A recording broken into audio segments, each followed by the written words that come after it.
توشہ خانہ کے کیس سے فرصت ملے یا مصروفیت سے ٹائم نکلے تو یہ تمام چیزوں پہ ایکشن بھی ہو، کام بھی ہو. اچھا انکوائری تو انیشیٹ کر دی ہے، اس کو بھی تو آپ پھر سراہنا وہ چاہیے. تو انیشیٹ کرنا اور اس کو ختم کرنا جو ہے نا بڑا کام ہوتا ہے.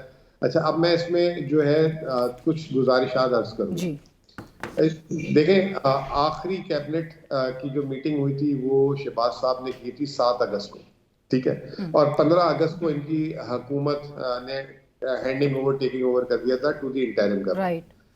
اب میرا پہلا سوال یہ، اور بلال بھائی نے بھی تصدیق کی اس چیز کی، کہ 7 تاریخ کو ڈیفر کی تھی شہباز صاحب نے اسمبلی کو، ڈیفر کیا تھا، ریجیکٹ نہیں کیا تھا. تو ڈیفر کرنے کا مطلب سم ٹائم یہ ہوتا ہے کہ اس میں کچھ سوالات ایک دو کہ اچھا یہ بھی آپ پتہ کر لیجئے گا، یہ بھی پتہ کر لیجئے گا اور اگلی کیبنٹ میں لے آئیے گا. جب آپ اگلی کیبنٹ کی ڈائریکشن دیتے ہیں تو پھر وہ اگلی کیبنٹس میں آتی ہیں. تو ابھی جب اتفاق ہے، بڑی عمر ہے کاکڑ صاحب کی، وہ آپ ابھی ان کا نام لے رہی تھی، ابھی میرے واٹس ایپ میں ایک گروپ میں میسج بھیجا کہ کاکڑ صاحب نے کہا کہ جی میں نے عوام کو فائدہ پہنچانے کے لیے فیصلہ کیا تھا. تو وہ ایک اپنی ہی 1.5 ٹریلین جی 1.5 یا 1.25 ٹریلین کا وہ کہہ رہے ہیں کہ عوام کو فائدہ ہوا ہے اس سے، اور جو ٹریڈنگ ہے وہ ٹریڈ ایکٹیویٹی بڑھی ہے. اچھا اب یہ ہوا کیسے تھا، اس کا بھی پس منظر ہونا چاہیے نا. دیکھیں نون لیگ نے 3,900 روپے فیڈرل گورنمنٹ کی جو ہے گندم کی قیمت طے کی. انٹرم گورنمنٹ وہاں بیٹھی تھی، انہوں نے بھی یہ طے کر دی. اب جب پروکیورمنٹ کا ٹائم آیا، جیسے اس سال انہوں نے پروکیورمنٹ نہیں کی تو مارکیٹ کا ریٹ ٹوٹ گیا. پچھلے سال جو ہے پروکیورمنٹ کے ٹائم پہ نہ ان کو گندم ملی اور مارکیٹ کا ریٹ شوٹ کر گیا 5,000 روپے جو ہے ڈیورنگ شہباز شریف صاحب ٹائم، ٹھیک ہے نا. اور اس وقت آرٹیفیشل ایک شارٹیج کریٹ کر کے جو ہے ریٹ کو اوپر کھڑا کیا گیا. اس کی بیسس پہ پھر جو ہے کاکڑ صاحب نے فیصلہ کیا اور انہوں نے اجازت دے دی. اور جب وہ ٹائم تھا جب ہم ایک IMF پروگرام میں واپس آئے تھے اور ملک میں پیسے نہیں تھے. وہ کہتے ہیں 75 ارب کی گندم جو ہے وہ خریدی گئی، وہ بھی ٹیکس پیئرز کے پیسے سے، جو گل سڑ گئی. سو یہ بھی کسی دور میں ہوا ہے اور اس کی انکوائری بھی ابھی تک چل رہی ہے. اس کے حوالے سے بھی حکومت کو کوئی علم ہے؟ یہ نہیں گندم آپ کہہ رہی ہیں، گندم وہ کہہ رہے ہیں کہ ایک کوئی دور ایسا گزرا ہے جس میں 75 ارب روپے کی گندم خریدی گئی، ٹیکس پیئرز کے پیسے سے خریدی گئی، وہ گل سڑ بھی گئی. یقیناً آئی ایم شیور یہ جو انکوائری چل رہی ہے اس کی ایمبٹ میں پھر یہ ساری چیزیں بہت ہی کوئی بیڈ پریکٹس ہے گورنمنٹ پروکیورمنٹ کا. نہیں دیکھیے بیڈ پریکٹس یہ تب ہوتی ہے جب آپ ایل پلاننگ سے کرتے ہیں. اب اگر بات کی مزمل صاحب نے کہ ڈیفر کی گئی، تو ڈیفر کا مطلب یہی ہے کہ پرائم منسٹر پہلے ECC یا پرائم منسٹر جو ہیں they are not satisfied that there are enough grounds to approve import. تو آپ عام طور پہ وزارت کو یہ کہتے ہیں کہ یار اگر آپ سمجھتے ہیں تو آپ یہ سوالات کے جوابات بنا کے لائیں، پھر کیس رکھیں، پھر دیکھیں گے کہ اگر کوئی اپروول کا کیس بنتا ہے کہ نہیں. تو دس تھنگ از کیٹیگورک کہ 16 ماہ کی حکومت نے یہ اپروول نہیں دیا، کیئر ٹیکر نے دیا. اور آج ہم ان جو مشکلات کسان جس کا سامنا کر رہے ہیں، اوور آل ہم جس ایشو کو اب اوور سپلائی کیسے ڈیل کریں گے آپ یہ حالات، کیونکہ ابھی تو وہ یہ بھی کر رہے ہیں کہ ہم کاروبار بند کر دیں گے. دیکھیے 2-3 چیزیں. ایک تو آپ نے دیکھا کہ اب نمبر 1 وفاق نے بھی پاسکو کی جو ایک پروکیورمنٹ ہے اس کا ٹارگیٹ 1.4 ملین سے 1.8 ملین ٹنز کی ہے، 4 لاکھ وہ بڑھائی ہے تاکہ کسانوں کو مدد ملے.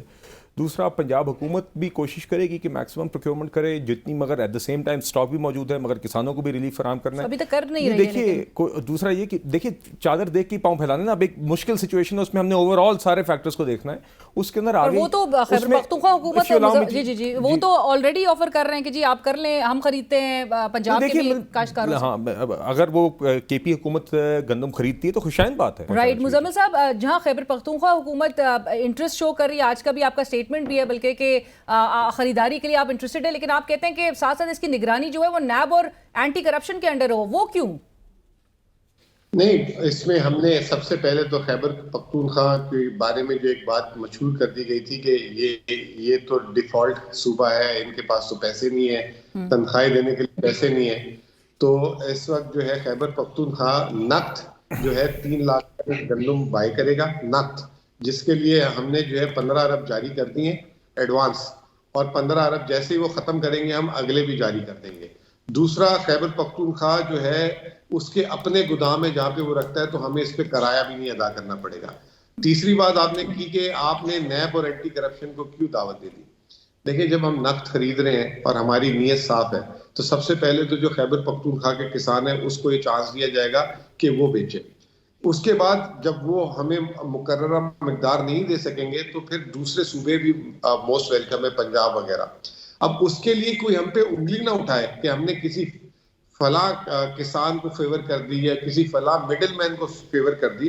تو ہم نے پیشگی جو ہے نیب کو اور اینٹی کرپشن کو کہا ہے کہ جو ہمارے پروکیورمنٹ سینٹر ہے وہاں پہ اپنے نمائندگی آپ نمائندے شروع سے ہی مقرر کر دیں. دوسری بات میں جو ہے کیونکہ بلال بیٹھے ہوئے ہیں اور ان دی انٹرسٹ آف نیشن میں ایک مشورہ دے دیتا ہوں, اگر یہ سمجھ آئے تو یہ سب کے لیے فائدہ ہے, ملک کے لیے سب سے زیادہ فائدہ ہے.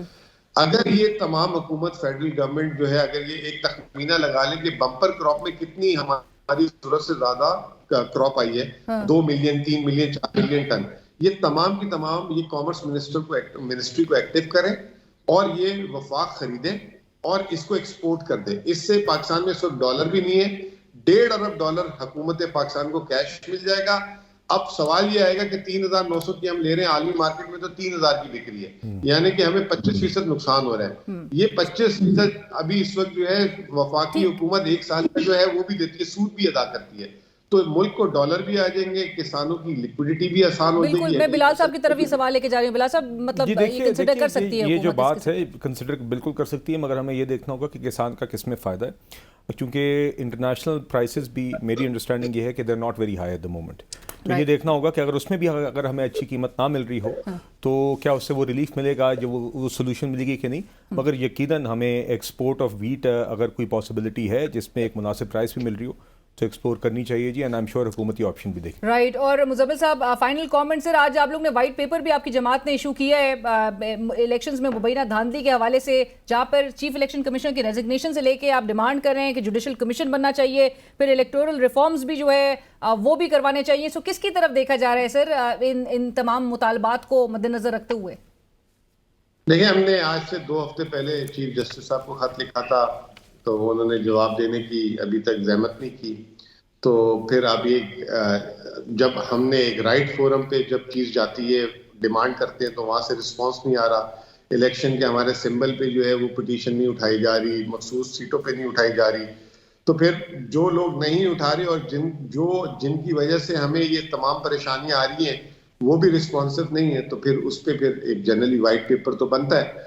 اب اس وائٹ پیپر میں اگر ہماری ناجائز چیز ہے تو وہ ازالہ کر دیں, ہمیں سیٹسفائی کر دیں, تو پھر بالکل نہیں ہم ڈیمانڈ کریں گے تمام چیزیں. تھینک یو بلال صاحب جوائن کرنے کے لیے. اور ناظرین اسی کے ساتھ ہی بڑھیں گے ایک بریک کی طرف, بریک کے بعد حاضر ہوئے. اور ناظرین, آرمی چیف نے آج کہا کہ ہم اپنی آئینی حدود جانتے ہیں اور دوسروں سے بھی اس کی پاسداری کی توقع رکھتے ہیں. اور ساتھ ساتھ ایک اور اہم معاملہ جو گزشتہ سماعت ہم نے سپریم کورٹ کی میں دیکھی, جو 6 ججز کے خط کا معاملہ اور عدلیہ میں جو مداخلت, اس کے حوالے سے معاملات کس جانب جاتے ہوئے دکھائی دے رہے ہیں. ہمیں جوائن کر رہے ہیں سینئر ماہر آئین و قانون جناب اعزاز احسن صاحب. اعزاز صاحب السلام علیکم سر, بہت شکریہ ہمیں جوائن کرنے کے لیے.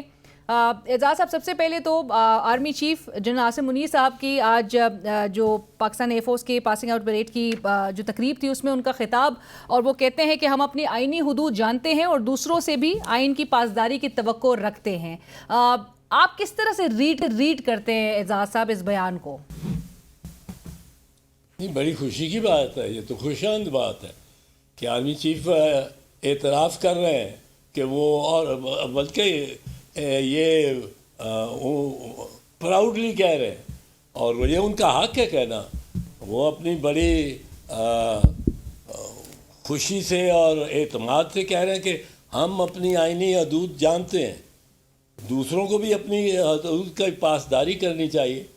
بالکل ٹھیک کہا انہوں نے. تو وہ اعزاز صاحب پھر مسئلہ کدھر ہے؟ اپنی آئینی اگر وہ اپنی سن تو لیجیے, اگر وہ اپنی آئینی حدود کو جانتے ہیں تو میں تو بڑا خوش ہوں, کیونکہ آئینی حدود جو ایک فوجی کی اور ہر فوجی کی پہ ہے, پہلا جو ہے وہ حلف نامہ لیتا ہے, اور آئین کے تحت آرٹیکل 243 میں بھی لکھا ہوا ہے کہ میں کسی قسم کی سیاست میں حصہ نہیں لوں گا. یہ تو بہت اچھی بات ہے. ایسے آرمی چیف تو بڑا تھا. باجوہ صاحب تو کہتے تھے کہ 76 سال سے ہم کر رہے ہیں سیاست میں مداخلت, اور وہ بتاتے بھی تھے یہ بھی کیا, یہ میں نے اس کو کہا, یہ میں نے اس کو کہا, وہ میرے پاس آیا میں نے اس کو یہ کہا, اور سارا اپنا بتاتے تھے.